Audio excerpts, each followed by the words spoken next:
My sister, she knew what I had gone through. She was my biggest advocate. She knew how much pain I'd experienced at that school and in this religion.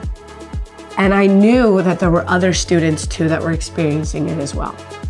And I knew that they feel like they had to hide because I did.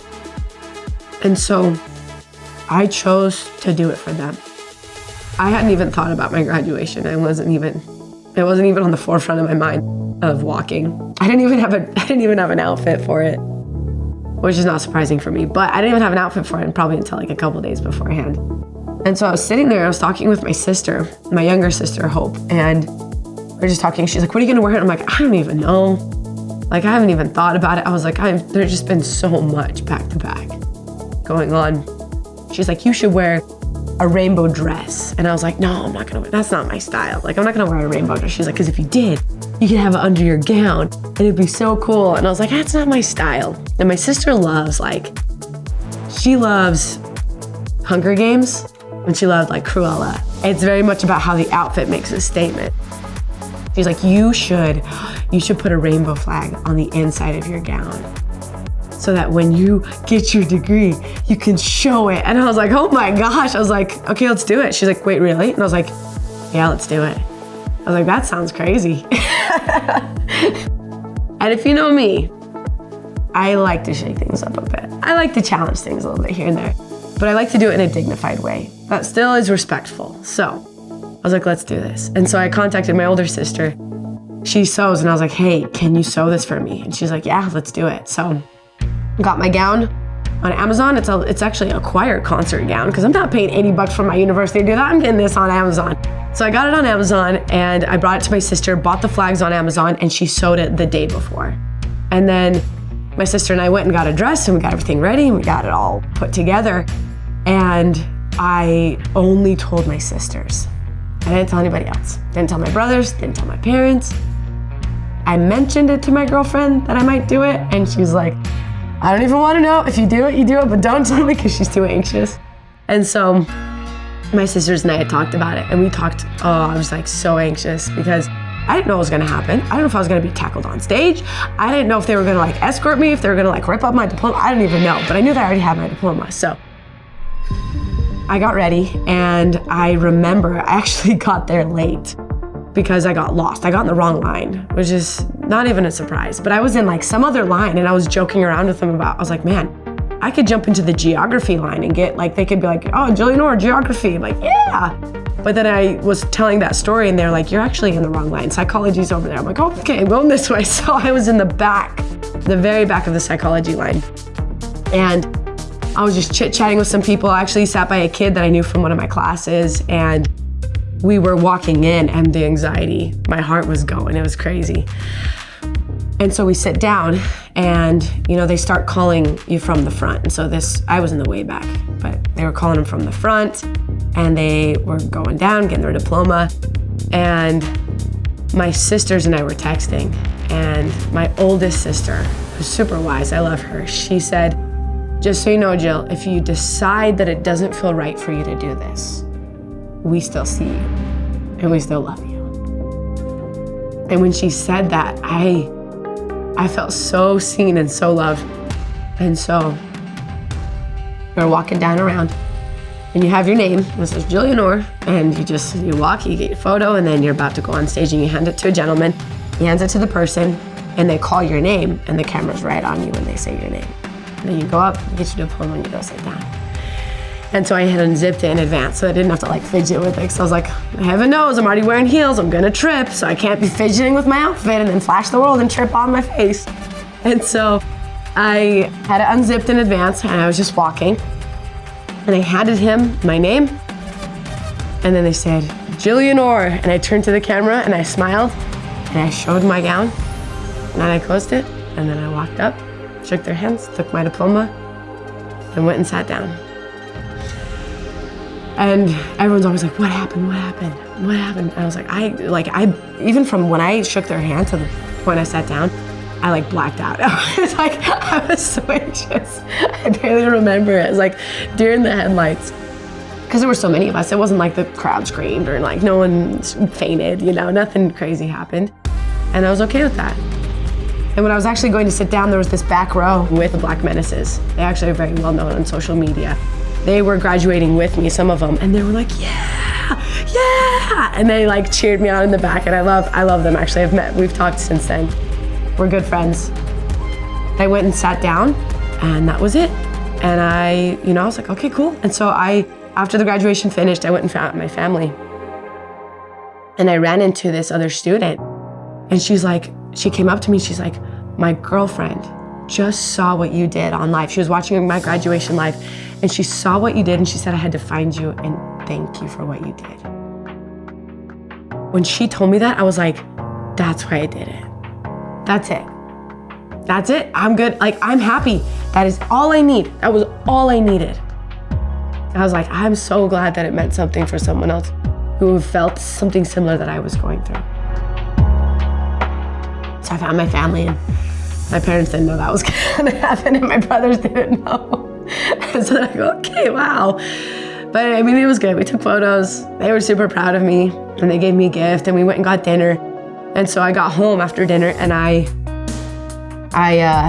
typed up a post. My sister had taken photos of me when it happened. She gave me the photos, and I went and made a post, and I just talked about like how proud I was of myself, that I was able to navigate and receive my degree.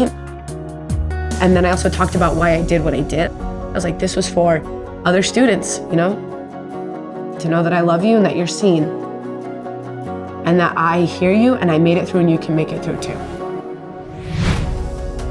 That was my post, and I sent it off, and then I went and took a nap because I was exhausted. And I woke up and my phone had blown up. And I had over like 500 people requesting to be my friend, and people were sharing it, and they were messaging me. Some pretty iconic like people within the gay world of Utah, like especially Mormon world, were contacting me and reaching out and saying all these things. And I was like, what is this? Like I didn't expect it. I was just shocked. And so I immediately like called my sisters. I'm like, guys, we need to go out right now. So we all got together and we went and got dessert together. And I was like, look, and it was like just blowing up, and they were like, that's so cool, we're so proud of you. And it was just shocking. It was shocking. And I had a lot of people who were like, we're so proud of you. We're so grateful, thank you. It was students from BYU. It was majority of it was students from BYU saying, thank you. Thank you for what you did. And what stood out to me is that if these BYU students are thanking me and it blowing up and everyone making a big deal about it, this wouldn't have happened. It wouldn't have happened if I did it at Oregon State. It wouldn't have happened if I did it at Texas Tech. And the reason it blew up and it got attention at BYU is because what BYU is doing is not okay. And it's because those rules and regulations are unacceptable. And it got attention, and there's students there commenting on it because they support it too. And so I was in this position of being a voice, of being this statement of whatever it was, and I didn't expect that. I had no idea. And then I started getting, immediately that night, news reporters were contacting me. And then all the next day, everybody wanted an interview, and they wanted to talk to me, and they wanted to meet with me, and they wanted all the questions and all this and that, and I didn't expect it, but I just had to step back and be like, it's because these policies and these things that are being taught are not okay, and it's unacceptable. And so CNN, Teen Vogue, I mean, you name it, Huffington Post, Good Morning America. I started being sent places, interviewing places, going on TV, going on podcasts, all these different places, because they wanted to accent the voice. They wanted to accent the cause. And BYU started to make even more statements of where they stand with the LGBTQ community. And they keep getting more heat underneath them of that this is unacceptable and this isn't okay. And they still won't change. And they won't respond, and they won't adjust, and they keep preaching love. They keep preaching love when it isn't love. And it's causing pain, and it's causing hurt, and it's gaslighting.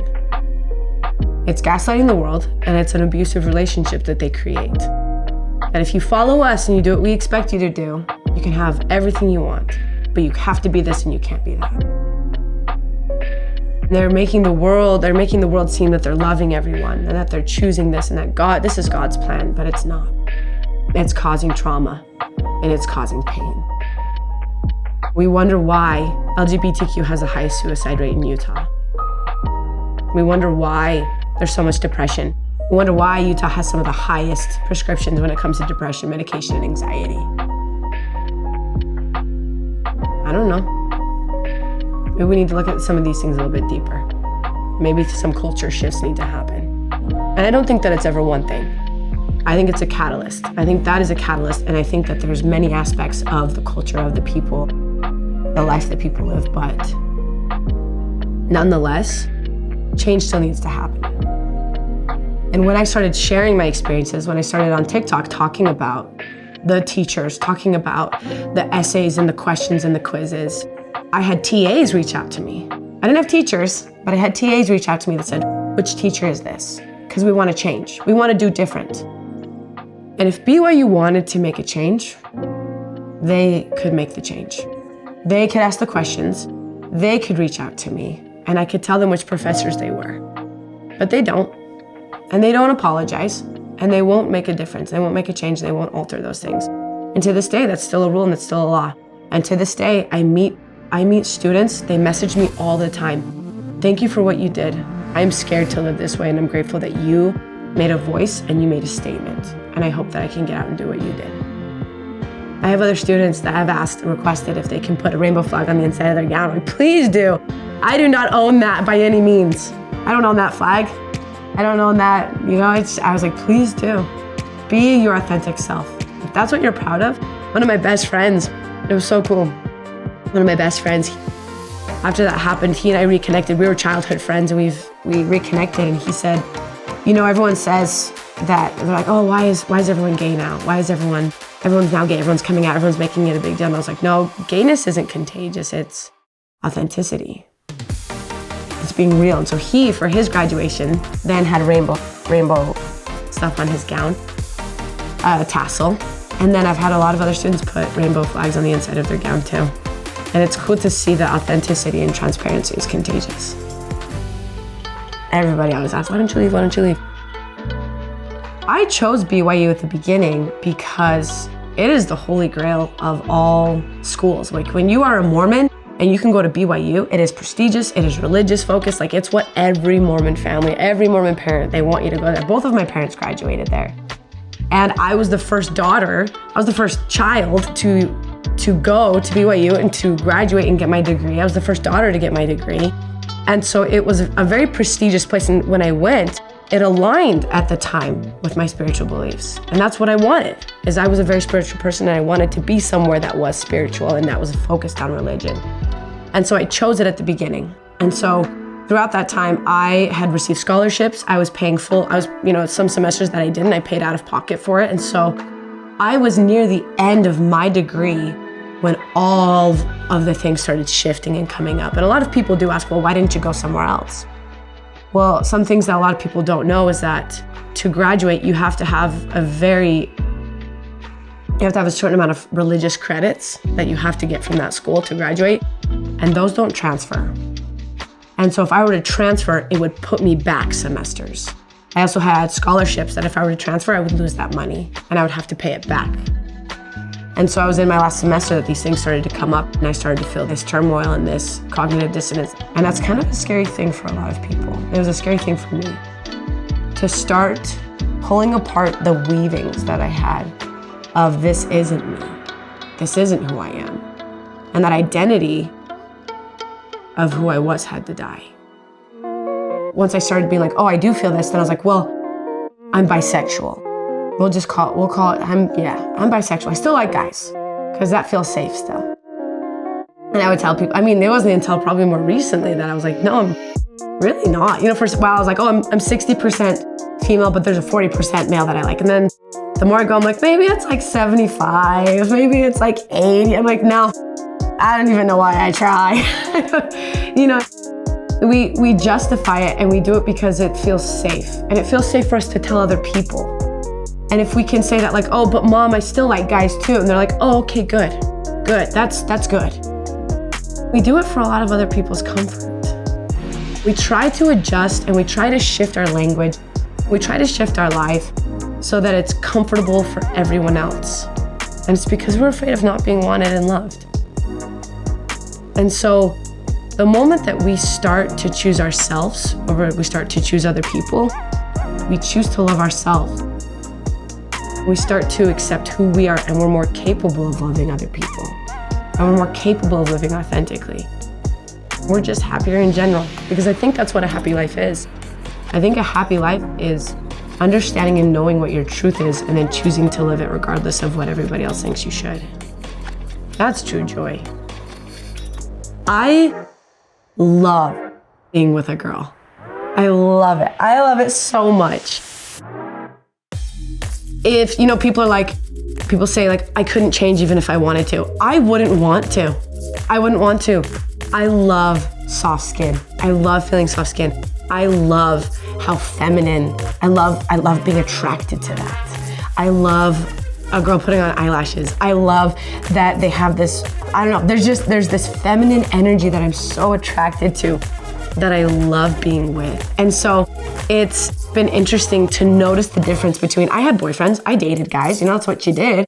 And even being with a boyfriend and kissing a boy or being intimate with a boy or whatever it was, I am now experiencing it being with a girl, and I am so happy. I love it so much, to just notice the differences. And that's what's cool is I don't think that's the only and the best, but it is the only and the best for me. And it's what I love. And so I love being with a girl that is loving and compassionate and that is emotionally to the level that I'm at. And just noticing the differences is that's why it didn't work out with me and the guy before, is that emotional awareness and component, not that they can't have that, but how common, and the commonalities of our communication and the commonalities of the understanding is so, it's just what I want, and it's just what works for me and meshes for me, and it just makes me happy. I just love having that. I love having a girl who is beautiful and has that energy of that femininity, but also is very assertive still. And so it's just so fun for me to be with a woman and to be excited about it and to be out in the world that way. And for just to feel happy that I can be more authentic and I can be with something that I'm attracted to and something that I admire, and that it can be mine.